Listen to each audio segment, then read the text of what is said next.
to make better microscopes, you have to be able to grind lenses very well. So one of the first microscopes came from a spectacle maker, somebody who makes glasses and is very good at grinding glass so it's super smooth. Yeah, so they were first discovered in the 1600s by Antony van Leeuwenhoek using the microscope that he invented himself. He found it from a specimen from the dental plaque of two old men who never cleaned their teeth. Yikes. So today's lecture is about the importance of the distribution and abundance of these extremely successful, albeit as you saw in the lab, really small unicellular organisms. Their structure and function, taxis, genetics, heredity, classification, nutrition, metabolism, and the impact on the planet and humans. How abundant are prokaryotes? In a handful of soil, probably a quadrillion, give or take a trillion or so. What do they do there? They decompose. So lucky for us, bacteria are the big decomposers of the planet, and they're decomposing all this dead material to make nutrients available to plants. How many in your mouth? We talked about that. Do you remember? How many were in your mouth, Anne? You can unmute. More than the atoms in a grain of sand? Yes. Not really, but close. Isn't it billions or billions, right? Yes, billions. Yeah, definitely. More than the number of humans on the planet, which is what now? Is it almost 8 billion? Yes, almost. Ah, good grief. And that's understandable that there can be that many because they are so incredibly small. So about 5,000 species of bacteria and archaea have been identified, but there's probably tens of millions of species. 400 different ones live in your digestive tract alone. 500 different species in your mouth. So they're abundant. They're very abundant. And they can live just about anywhere. They can live in water, land, air. The extremophiles can live in very acidic, salty, freezing, boiling kinds of conditions. This is Yellowstone National Park. And it has a lot of boiling waters there because it is a supervolcano. And so there's a lot of very hot areas that bacteria can live. They're called thermophilic. Philic means loving, so they love the heat. And they make these mats of yellow and green in the water. So it was difficult to see in our lab the shapes of prokaryotes, but they really only have three main shapes. Their spheres are cocci, their rods, those ones are bacilli, and their spirals, and those ones are the spirochetes. So they're roundish, they're rods like a kind of a cylinder, or they're a spiral shape. Prokaryote structures are simple. It's a very simple cell. The DNA is loose in the cytoplasm. There's no nucleus, no membrane enclosed organelles, no separate nucleus. The ribosomes are in the cytoplasm, but not on endoplasmic reticulum. Transcription and translation occurs simultaneously, whereas in the eukaryote, transcription occurs in the nucleus, translation occurs in the cytoplasm. The cell is surrounded by a membrane, but there are no internal membranes. There are some features that make prokaryotes unique. One is a cell wall. A cell wall which retains the shape of the prokaryote. It also prevents it from being eaten by other organisms. Also, it is one of the reasons that some of them can cause diseases. And it is also how some of our antibiotics work, by attacking the cell wall. Sometimes there's an outer capsule that have structures projecting from it. The outer capsule is there largely to adhere the bacteria to a substrate or a host. Many bacteria have hosts on which they rely for nutrients. Bacteria move with a flagella, or no, sorry, singular is flagellum, plural is flagella. This bacterium has one flagellum.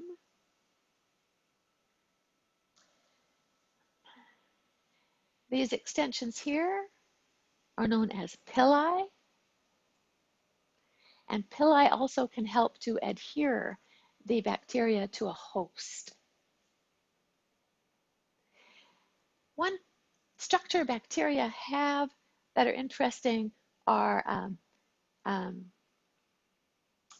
plastids. Plastids, which are vesicles inside the bacteria, and they store things in there.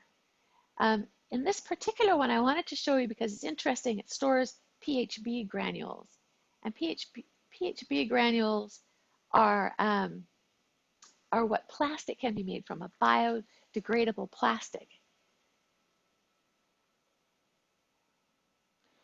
They're very, very small. How small are they? Well, to compare, here's a bacteria, 1 to 2 micrometers in diameter. A red blood cell, which is quite small, is 7.5 micrometers. A hair, 43.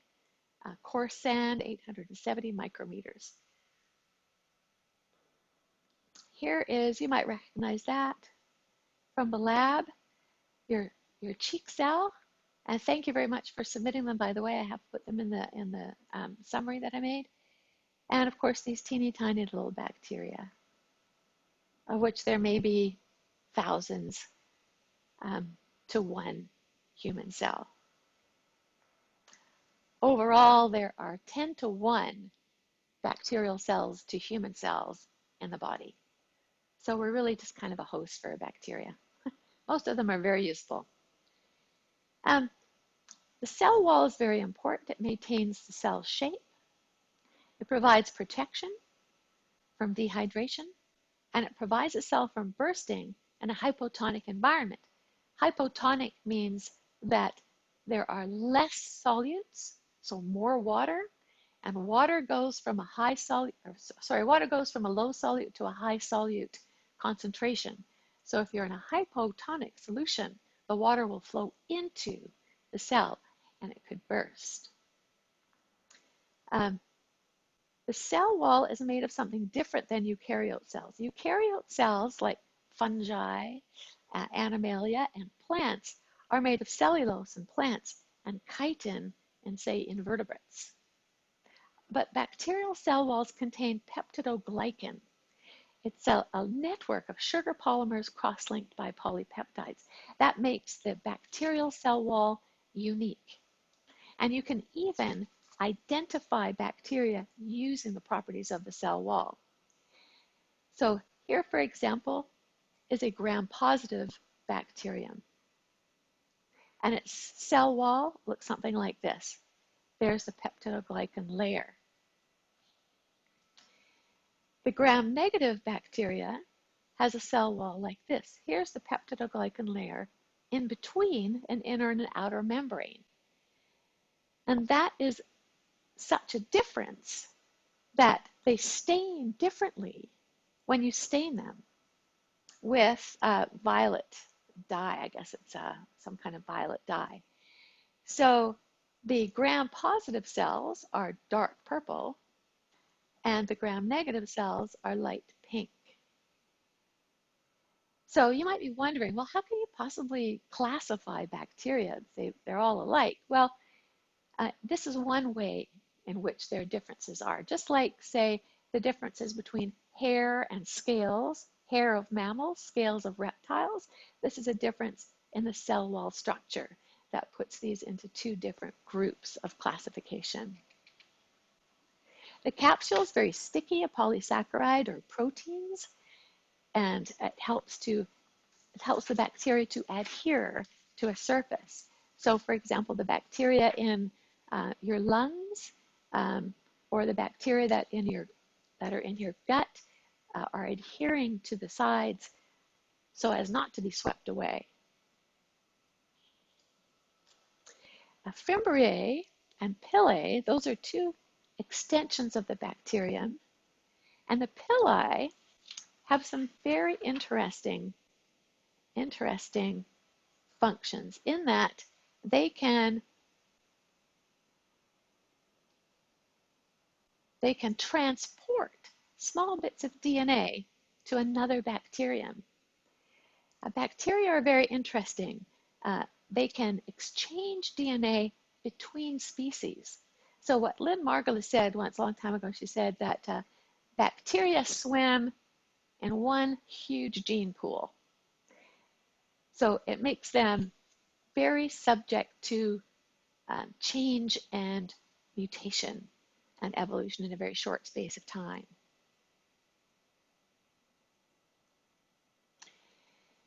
Some specialized membranes perform metabolic functions. So these are involutions of prokaryotes.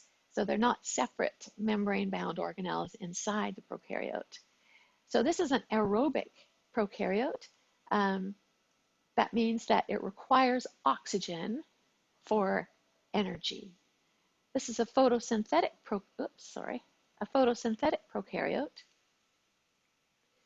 And all of these are involutions of membranes that contain the cycloids, the grana that are necessary for photosynthesis. So there are photosynthetic bacteria that increase their surface area by infolding their membrane. You know, I forgot to turn on the chat, but if you have a question as I go along, something is confusing, please let me know, okay? Bacteria do move. They move largely with their flagellae. The styles of movement and the response to different signals have different names. The movement is taxis. Taxis means moving toward or away from something. Kinetic movement is just random movement, but taxis is specific movement toward or away from something. So there's chemotaxis, that's like your sense of smell, being able to sense chemicals in the environment.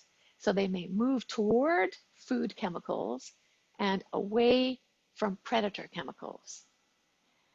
Phototaxis is the movement toward or away from light, which is what you would expect from photosynthetic types of bacteria that use the sun for energy. Magnetotaxis is a really interesting one. A lot of birds do this too when they go from poles to poles, or when they migrate toward the poles during migration. They're using magnetite in their bodies to sense where the magnetic poles are. Bacteria can do that too. Yeah, they have magnetotaxis. They have little iron magnets inside. The bacteria themselves are called magnetotactic bacteria. The evolutionary advantage of this is that they can travel to find new food. The prokaryote genome is one long ring of DNA. This is just one long ring here, this whole thing. It's not in a membrane like eukaryotes are, but it's in a region inside the bacteria known as the nucleoid region. Let's see. Sizes of bacterial chromosomes, they range from 0.6 million base pairs to over 10 million base pairs.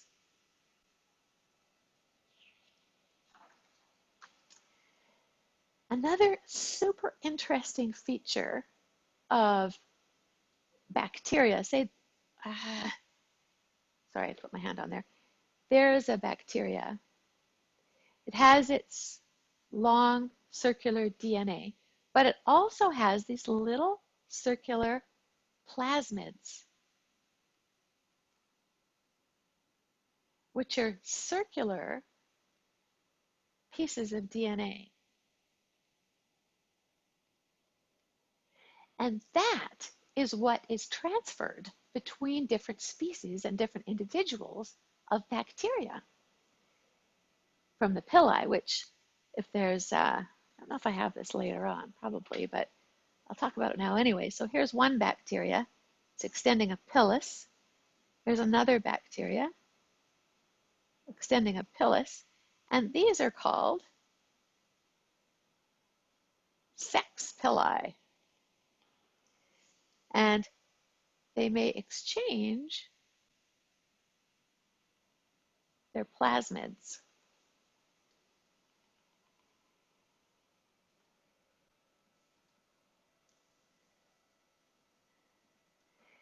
Plasmids, it turns out, have some enormously important uses. Cloning genes, for example, uses plasmids.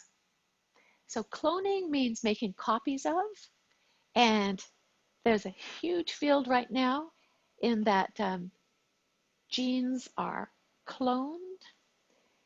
This is the way insulin is manufactured. So the way it works is that you have your bacterial cell, and your bacterial cell has a plasmid. And there is a site on this plasmid where a very particular enzyme, a restriction enzyme, can cut it. So the interesting thing is that same enzyme can cut a human cell's DNA. So what occurs then is that this particular piece of DNA, the insulin gene in our case is what we're interested in, that can now be inserted into the plasmid. These sticky ends refer to the sequence of DNA at the end. Since they're complementary, one can bind to the other. Sometimes the plasmids just take up their own DNA, but if you mix them together, sometimes the plasmids will take up the human DNA. And the way you can tell is with the AMPAR gene, whether or not it's taken it up. I don't really know how that works in this case, but you can detect the plasmids that have taken up the insulin gene. These particular plasmids are called recombinant. Recombinant. In other words, there's a new combination of DNA of these plasmids. Well, we know that once we put those plasmids back into bacteria, bacteria can make insulin. Bacteria have all of the necessary equipment to make proteins. Insulin is a protein. So we just allow the bacteria to multiply, and we allow the bacteria to transcribe and translate their plasmids into the insulin proteins that can then be harvested. And actually in 1200, so the next half of the course, we look into cloning more deeply and into pharmacology, like where goats are used, for example, to make spider silk, and cows and sheep can be used to make human proteins that we harvest from them. It's a very interesting field. We can even clone complete organisms now, like Dolly the sheep. The way prokaryotes reproduce, mostly asexually, is through binary fission, which is where basically the cell grows larger, the chromosomes are duplicated, they're attached to the cell wall, and then the cell divides in two. If there are adequate nutrients in a sample, a single bacterial cell can generate, I should say generate, 280,000 billion individuals in a single day. In one day, can you imagine how many that bacteria could generate in 2 days. It's an unimaginable amount. Growth of bacteria, extremely rapid, but bacteria can't just keep dividing and dividing and dividing and living because there aren't enough resources. There just simply aren't enough resources in the environment. So if the ideal environment is present, they may double in 20 minutes. That's called exponential growth. Very fast growth. But there will be a time, even if we're, like you'll find this in your bacterial cultures that you took, that there's a limit because there's only so much agar in that petri dish. So eventually they will just level off. If there's overcrowding and the resources are used up, then they'll decline in numbers.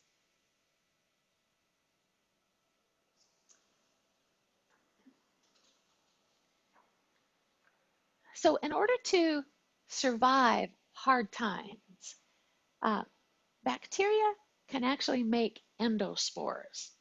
So a lot of the bacteria that are surviving in the environment are in the form of endospores. And they can remain viable in very harsh conditions and even for a very, very long time.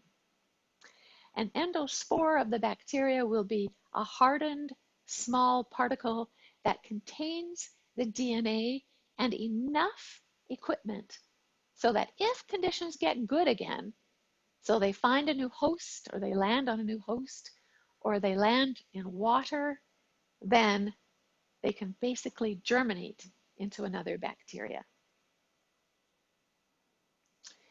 Very, very rapid reproduction, which means, let's see, the generation time of a bacteria, 20 minutes.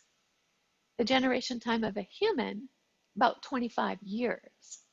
So very rapid reproduction and mutation of genes and the horizontal gene transfer we talked about, basically bacteria sex, well, that leads to a lot of variation, a lot of diversity and evolution. All bacteria swim in one big gene pool. So this is an example here of a petri dish where it's full of bacteria. And these little white dots here are antibiotics. And you can see that around the antibiotic in most places, the bacteria have died. But there are some places in which they did not. These are resistant strains of bacteria. So they have a gene or an allele that makes them resistant to the antibiotic. And that's why, well, one reason why bacteria evolve so rapidly is because of their short generation time. And that gives them a relatively high mutation rate. Conjugation is the process that's bacteria sex I was talking about. The official term is conjugation, where genetic material is transferred. Yeah. And the sex pili allow the cells to connect and pull together for DNA transfer.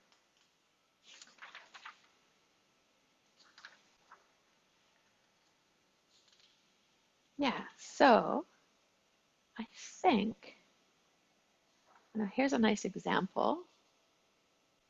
The next slide is about phylogeny. So I'm not going to get into that today. I would like to draw the lecture to a close today, if that's okay.